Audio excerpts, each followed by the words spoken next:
Hello and welcome to our presentation, Stalking the Zone, Fan Tourism, Tarkovsky and Chernobyl. I'm Dr. John A. Riley and I'm joined by Dr. Melissa Beattie. And in our presentation today we'll start by discussing some of the Chernobyl related media, then we'll discuss our methodology, then we'll discuss our preliminary findings, and we'll conclude with some future directions for our research. So the first piece of Chernobyl-related media that we want to talk about is the feature film Stalker from 1979, directed by Andrei Tarkovsky. Now, this is an adaptation of the novel Roadside Picnic by the Strugatsky brothers, who adapted their novel into the screenplay. And it's a kind of parable. Some kind of unknowable disaster has left behind a cordoned-off zone around which many rumours are circulating. This disaster may be extraterrestrial in nature, it may be divine, but somewhere in the centre of the zone is this room that grants subconscious wishes. And the profession of stalkers develops, people who act as guides to help people find this room. And the film follows one such stalker and two men as they negotiate the zone and debate the ethics of using this room as they do. The focus on just a handful of characters who are deliberately not given names, and it happening in this world where there's a lack of specific temporal and geographical details. All these things make the film endlessly intelligible and interpretable as a political, religious, or other allegory. It's almost neutro-semiotic. And the slow pace and meditative atmosphere can be read as encouraging that kind of reflection.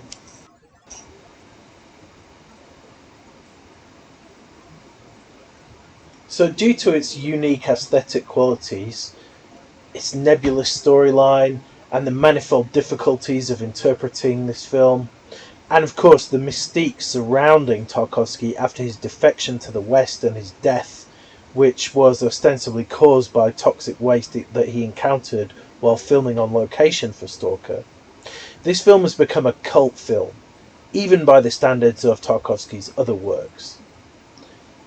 And though the film was first released in 1979, long before the Chernobyl disaster, people have used it as a paradigm for understanding the disaster in its aftermath.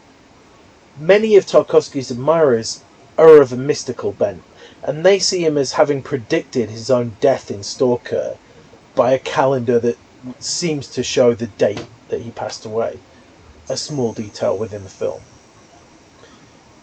But his interest in the biblical book of Revelations and his final film The Sacrifice, which is about atomic destruction, confirmed his interest in these kind of apocalyptic themes.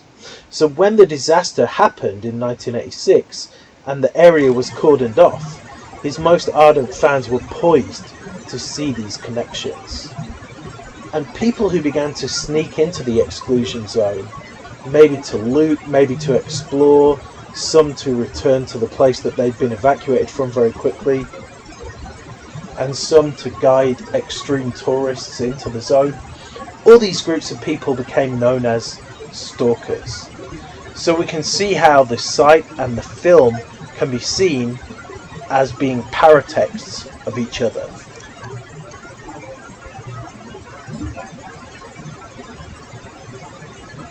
So the next media artifact is the computer game series Stalker. And this mixes elements of the film with the real Chernobyl disaster and with other horror and science fiction elements. And it's made by Ukrainian game developers who used real images of the Exclusion Zone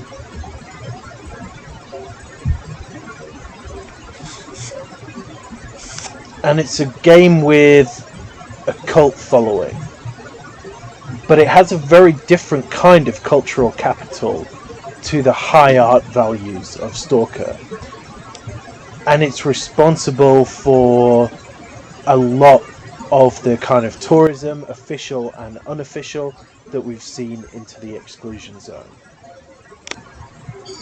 Enter HBO. Chernobyl from 2019 is a 5-part miniseries and a fictionalized version of the disaster.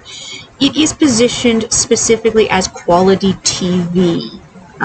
If you are interested in this, I strongly suggest looking at the work of McCabe and Acasm in 2018. It is strongly stylized. It is intentionally edgy and dark. There was absolutely no reason to show the murder of dogs, for example.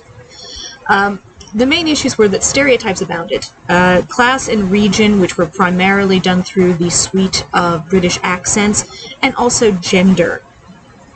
For example, the composite female character was a near Mary Sue, i.e. a perfect character who only served a plot function. And this is compounded by the erasure of, for example, the historically important Maria Protsenko, who was the female architect of Pripyat and who pretty much masterminded the evacuation. There was also a severe lack of diversity in casting. Basically, everybody was white. Images from the time do show some, admittedly not many, non-white residents, including Protsenko, who is seen in Russian. This was also strongly authored, which is quite typical of quality television. The showrunner wrote the Hangover films, which also use these very strong stereotypes. It was very poorly received with regard to veracity in characterization by survivors, specifically Dyatlov, who died, so can't defend himself, but he was compressed into this almost caricature of the bad boss. It is unclear if survivors were contacted.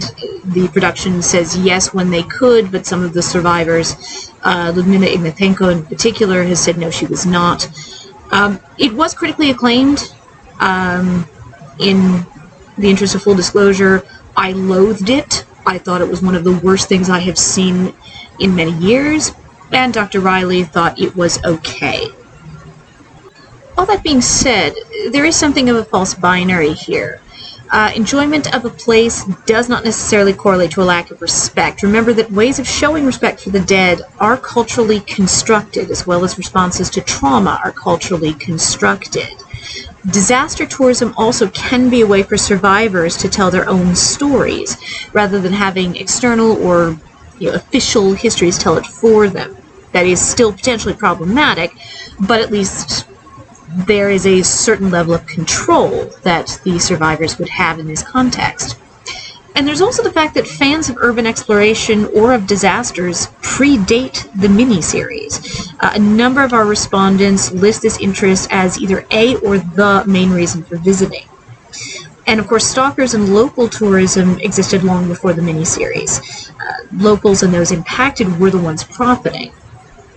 Also, the control room of Reactor 4, which is still extremely dangerous, unlike most of the rest of the Exclusion Zone, recently opened to tourists.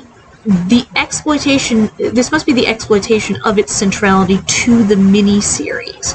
So there is certainly a level of ambivalence, but certainly also a level of intentional exploitation of this new fan base. Theory and methodology. So our overall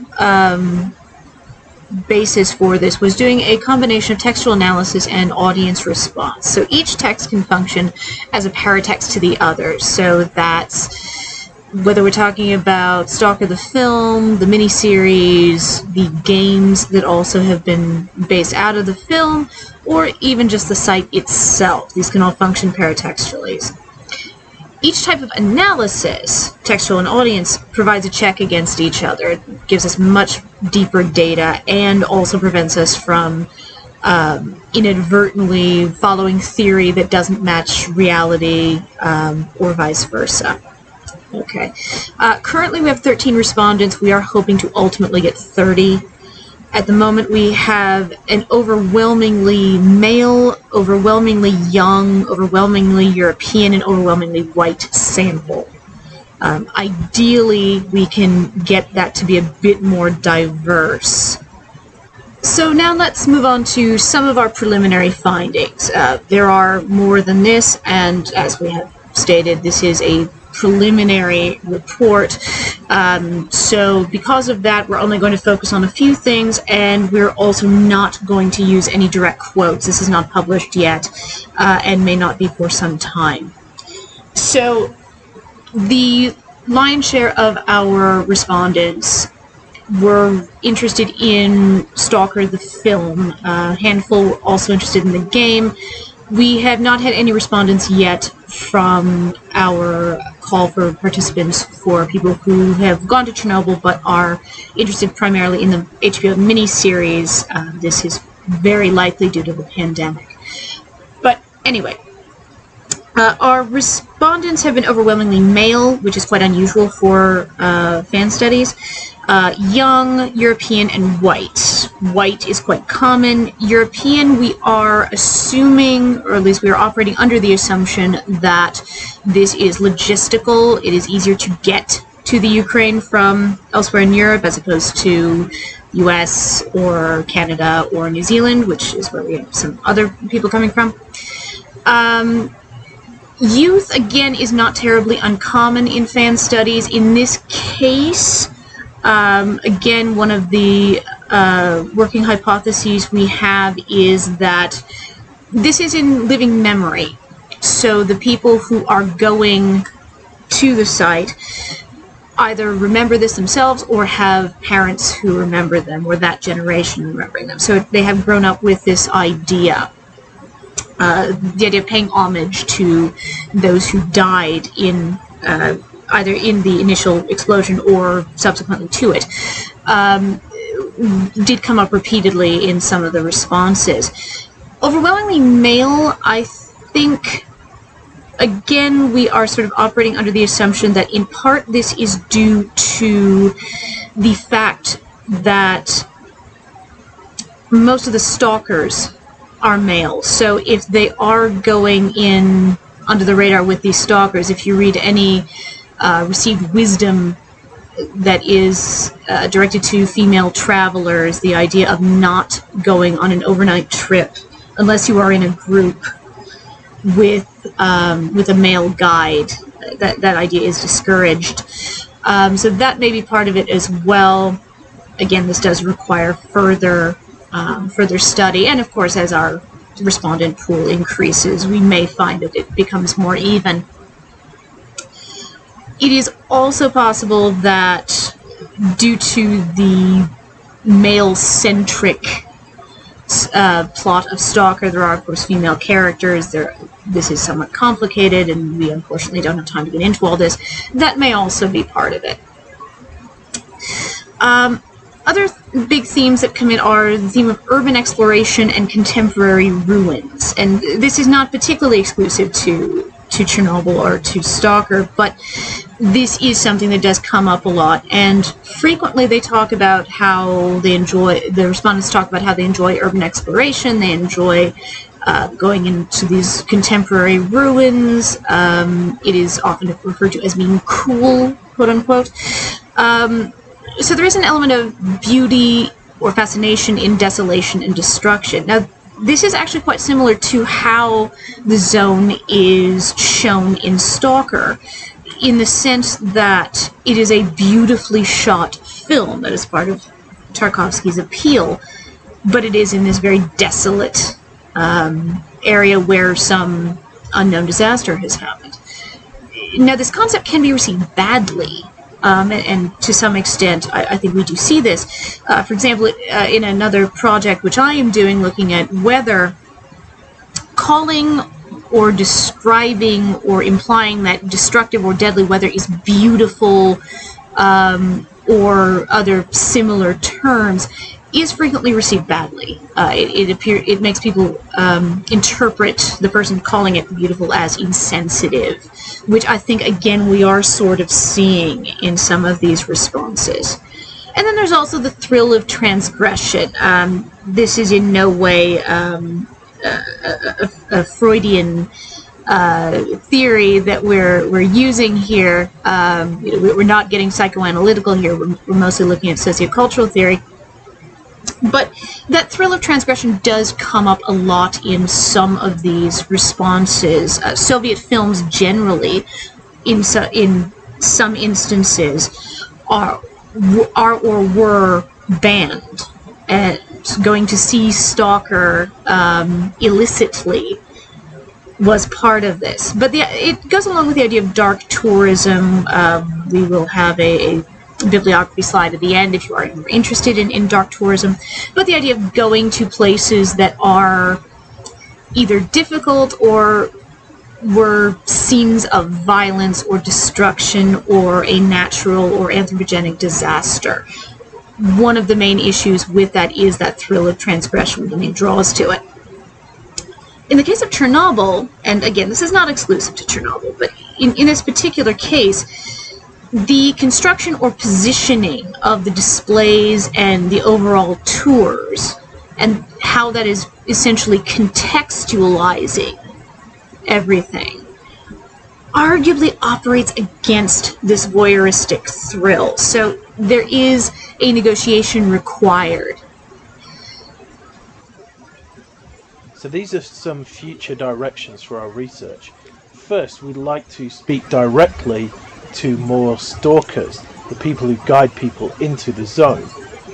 And we'd like to speak to them about the miniseries and its fans and how they may have changed the site.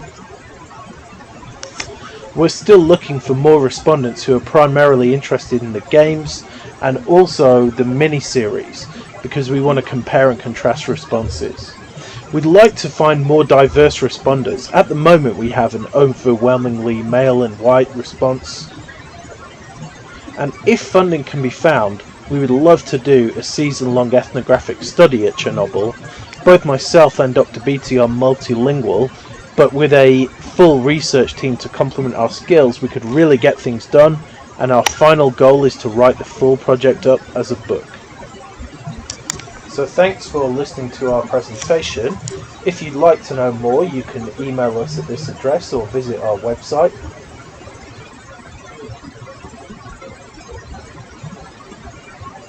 A select bibliography and short biographical statements will follow.